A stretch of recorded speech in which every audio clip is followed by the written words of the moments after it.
اس قدر ذائقے دار اور مزے کی چیز انہوں نے پہلے کبھی نہیں کھائی تھی۔ ان کے منہ مٹھاس سے بھر گئے۔ کشف جلدی سے مٹھائی کھا کر اٹھی اور کالج جانے کے لیے تیار ہونے لگی۔ آج اس کا ایگزام تھا۔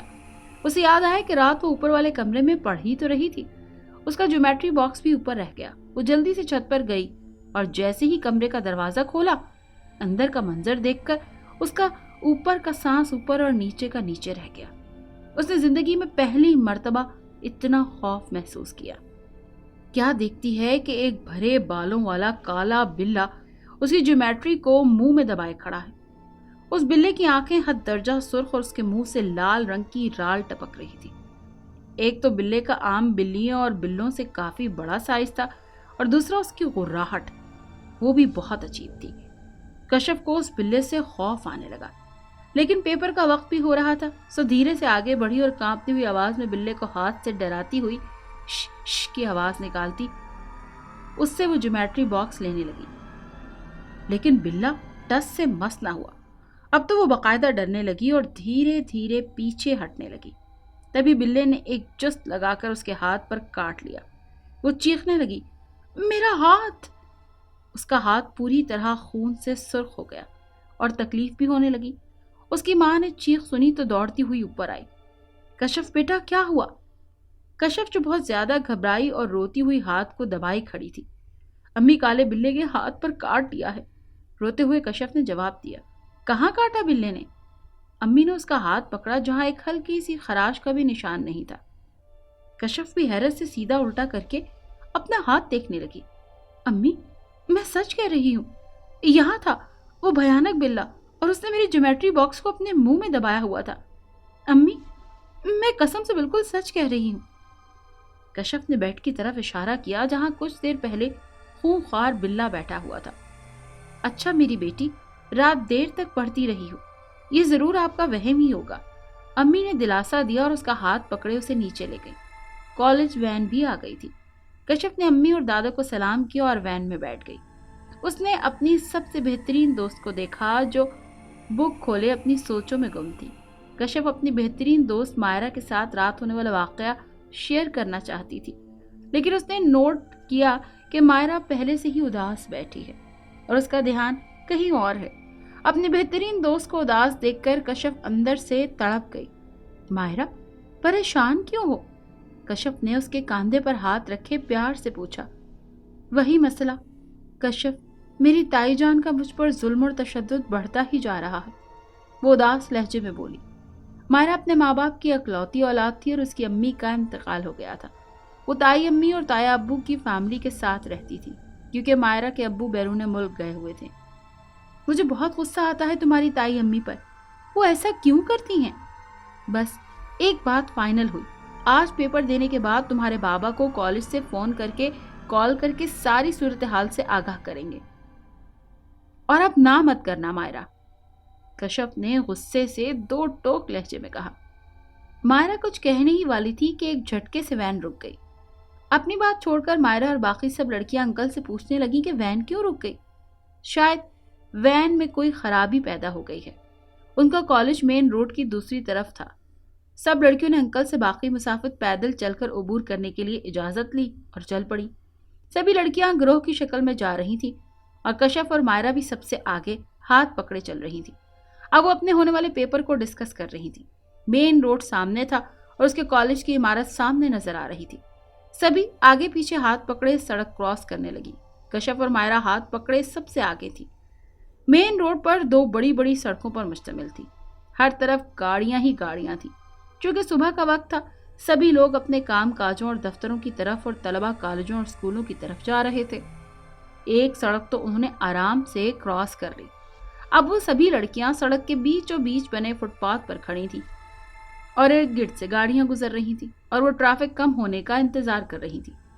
اچانک ہی مائرہ نے کشف کا ہاتھ دھیرے سے چھوڑا اور گاڑیوں کی پرواہ نہ کرتے ہوئے فٹ پاتھ سے سڑک کی جانب چل دی۔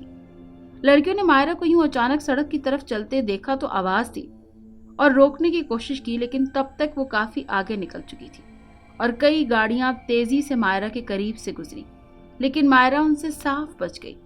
گاڑیاں ابھی بھی آ رہی تھیں اور وہ کئی لوگ